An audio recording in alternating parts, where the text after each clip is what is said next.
ഹരേ കൃഷ്ണ ഹരേ ഗുരുവായൂരപ്പ ശരണം. പൊന്നുണ്ണിക്കണ്ണൻ്റെ ഉച്ചപൂജ കളഭാലങ്കാരം കഴിഞ്ഞപ്പോൾ കണ്ണനിന്ന് ശ്രീലകത്ത് ഗോപാലകൃഷ്ണനായി വിളങ്ങി നിൽക്കുകയാണ്. നീവിളക്കിൻ്റെ ശോഭയിൽ ആ ഒരു കാഴ്ച കണ്ടോ? കണ്ണൻ്റെ കൂടെ ഒരാൾ കൂടെ ഉണ്ട് കേട്ടോ. കണ്ണൻ്റെ സ്വന്തം നന്ദിനി പശുക്കിടാവാണ്. കണ്ണൻ്റെ തൃപ്പാദം നക്കി നിൽക്കുകയാണ് കേട്ടോ കിടാവ്. ചന്ദനം കൊണ്ട് നല്ലൊരു പശുക്കിടാവിനെ ചാർത്തിയിട്ടുണ്ട്.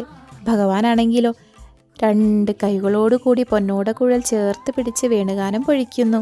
എന്തൊരു ഭംഗിയാണ് ആ കാഴ്ച കാണാനായിട്ട്. കണ്ണൻ്റെ കാലിൽ പൊൻകൊലുസുകളുണ്ട്. അരയിൽ നല്ലൊരു വീതിയുള്ള പൊന്നരഞ്ഞാണം ചാർത്തി കൊടുത്തിട്ടുണ്ട്. കഴുത്തിലാണെങ്കിലോ മാങ്ങാമാലയും പതക്കമാലയും വളയമാലയും എല്ലാം ഇട്ട് കൊടുത്തിട്ടുണ്ട് യശോദാമ്മ. തിരുമുടിമാലകളുടെയും ഉണ്ടമാലകളുടെയും നടുവിൽ നിൽക്കുന്ന കണ്ണനെ കാണാനൊരു പ്രത്യേക ഭംഗിയാണ് കേട്ടോ. ഹരേ ഗുരുവായൂരപ്പ തൃപ്പാദ സമർപ്പണം.